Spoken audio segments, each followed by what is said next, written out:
ஒரு அம்மா அவங்க பொண்ணையும் பையனையும் என்கிட்ட கூப்பிட்டு வந்தாங்க.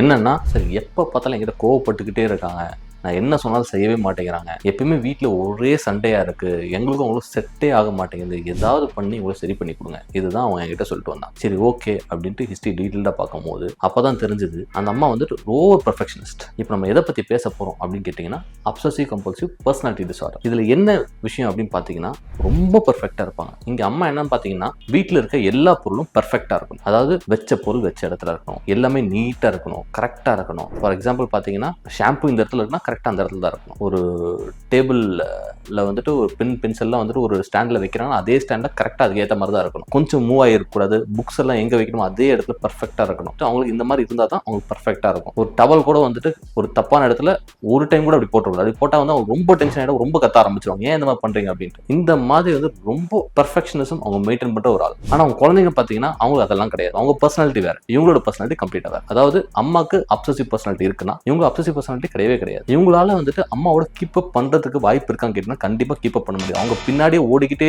இருந்தாங்கன்னா அவங்களுக்கு தான் டயர்ட் ஆயிடும். ஸோ ஹஸ்பண்ட் எடுத்துக்கிட்டே வந்து அவங்க ஹஸ்பண்ட் வந்து அதுக்கு பழகிட்டாரு. ஸோ ஓகே இவங்க இதுக்கெல்லாம் கோவப்படுறாங்க, அவங்களுக்கு ஏற்ற மாதிரி நம்ம இருந்துப்போம் அப்படின்னு சொல்லிட்டு அவர் அதுக்கு அடாப்ட் ஆகி அவங்களுக்கு ஏற்ற மாதிரி வந்து அவர் பழகி ஒரு ப்ராப்ளம் இல்லாமல் அவங்களுக்கு ஸ்மூத்தாக போயிடுது. பட் பசங்க வந்தோன்னே அவங்க வீட்டில் வந்துட்டு அந்த பிரச்சனை வந்து தெரிய ஆரம்பிக்குது. ஸோ அதை பார்த்த பிறகு சார் இதுக்கு பேர் ஓசிடி தானே சார், இதான் நிறைய பேர் பண்ணுவாங்கல்ல, திரும்ப திரும்ப கிளீன் பண்ணிக்கிட்டே இருக்கு. சரி ஓசிடியில் நீங்க என்னன்னு பார்த்தீங்கன்னா அவங்களுக்கு நமக்கு பிரச்சனை இருக்கு, நம்ம என்ன பண்ற தப்புன்னு தெரியும். ஆனால் அப்சசிவ் கம்பல்சிவ் பர்சனாலிட்டியில் பார்த்தீங்கன்னா அவங்க பிரச்சனை இருக்குதுன்றது கண்டிப்பா தெரியாது. மற்றவங்க தான் பிரச்சனை பண்றாங்கன்ற மாதிரி அவங்க நினைச்சிட்டு இருப்பாங்க. நம்ம கரெக்டா இருக்கும், ஏன் இவங்க இந்த மாதிரி பண்றாங்க அப்படின்ற தாட் தான் அவங்களுக்கு இருந்துகிட்டே இருக்கும். ஸோ இதனாலேயே வீட்டில் நிறைய பிரச்சனைகள் வந்துகிட்டே இருக்கும். ஸோ ஒன்ஸ் வந்துட்டு அந்த அம்மா உங்க பசங்க கிட்ட பிரச்சனை கிடையாது, நீ உங்க பர்சனாலிட்டி கம்ப்ளீட்டா டிஃப்ரெண்ட், இந்த பர்சனாலிட்டிக்கு அவங்க பசங்களால் அடாப்ட் ஆக முடியுமா கேட்டீங்கன்னா கண்டிப்பா அடாப்ட் ஆக முடியாது, ரொம்ப கஷ்டமா இருக்கும். ஸோ அதனால தான் ப்ராப்ளமே வருது. உங்க பசங்களை சரி பண்றது இதுல உங்களை தான் சரி பண்ணும் அப்படின்னு அவங்க அம்மா வந்து at one point of time அவங்க அண்டர்ஸ்டாண்ட் பண்ணிக்கிட்டாங்க. சரிங்க சார் பசங்களுக்காக நான் மெடிகேஷன் எடுக்கணும், மெடிகேஷன் எடுத்து கொஞ்ச நாள்லயே வந்துட்டு அவங்க அந்த இம்ப்ரூவ்மெண்ட் ஃபீல் பண்ண ஆரம்பிச்சாங்க. சார் இப்பெல்லாம் எனக்கு வந்துட்டு கொஞ்சம் அப்படி எப்படி ரிலாக்ஸ்டா இருந்தாலும் எனக்கு இன்னும் தோணுது, பட் இருந்தாலும் வந்துட்டு என்னால் வந்து அந்த ரெசிஸ்ட் பண்ணி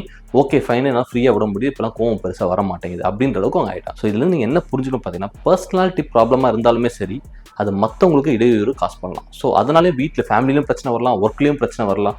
ஸோ இந்த மாதிரி பிரச்சனைகள்லாம் கவுண்டர் பண்ணுறதுக்கு அட் டைம்ஸ் சைக்கியாட்ரிஸ்டோட ஹெல்ப் தேவைப்படும். ஸோ இந்த மாதிரி பிரச்சனைகள் இருக்குன்னா சைக்கியாட்ரிஸ்ட் கிட்ட ஹெல்ப் சீக் பண்ணுங்க.